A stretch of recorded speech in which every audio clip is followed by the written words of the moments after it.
Finishing your nesting pinch pots with watercolors. Once your 3 pinch pots are completely finished and they've been allowed to dry to bone dry, they're nice and strong. They're very light in color, almost white, a light gray, and they're also much stronger. So you can see that they're pretty solid. To finish them, we're going to use a watercolor paint to paint our surface, both the interior and the exterior.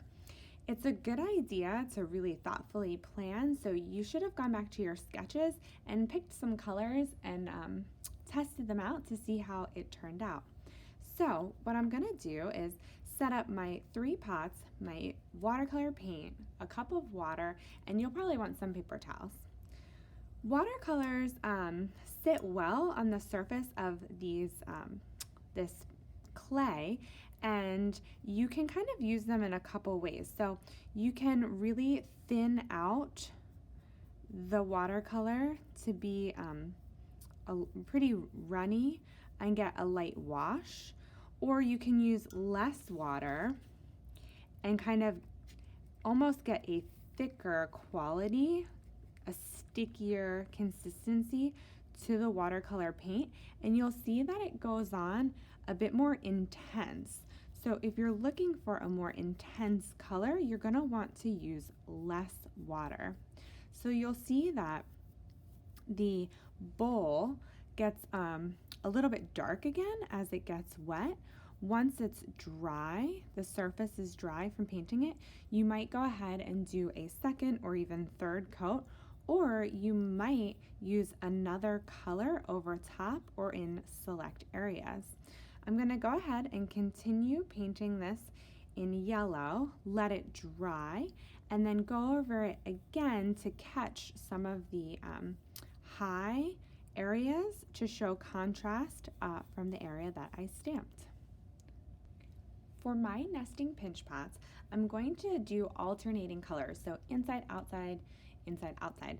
So I went ahead and did the outside of my smallest and largest, and I did the inside of my medium all the same color. Once this dries, I'm going to go ahead and switch and paint the inside, outside, inside in an alternating color and wait for that to dry. As you can see, once the watercolor dries, it starts to look really nice. It won't look so great when you first do it, but once it dries, you can see that the clay lightens back up in color, and you can see even a light color like yellow really well. Now I'm going to go ahead and do the inside of this pot and finish the rest before I add some detail. Now that my 2 coats of paint have completely dried on all 3 of my pinch pots, I might leave them as is. You can see that they have an alternating pattern when I nest them together, or I might go ahead and add more details. Some people might want to paint inside the grooves of their stamped area. I think I'm going to try to do a dry brush technique with an alternate color to catch some areas of the stamps. This will create some contrast and interest and tone down my vivid orange just a little bit. So by lightly brushing across, I'm catching the high areas of the pot while leaving the low areas still that bright vivid orange. I would go ahead and do the same for my other pots until I was happy with how they turned out. Here you can see I've used that deep maroon color again on the exterior of my yellow pot, and I'm going to go ahead and use it here on my large one. By using just a little bit of paint, I can catch the high areas only, creating a contrast, two-tone effect that I really like. It's a little bit more muted, and it has this vibrancy that comes out of the stamped areas.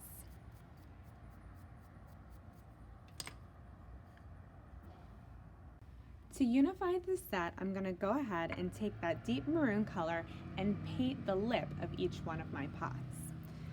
By doing this, I will carefully use a little bit of a little bit of water to create a more concentrated pigment. So I don't want it really runny, I want it to be pretty thick and strong in color so that I get a nice contrast. Creating this contrasted lip will unify my set of nesting pinch pots. Here you can see the final product, my 3 nesting pinch pots in a unifying color scheme that really brings them all together. I love the way the colors go together, I love the alternating pattern, and I love the way the stamps are highlighted through this dry brushing technique.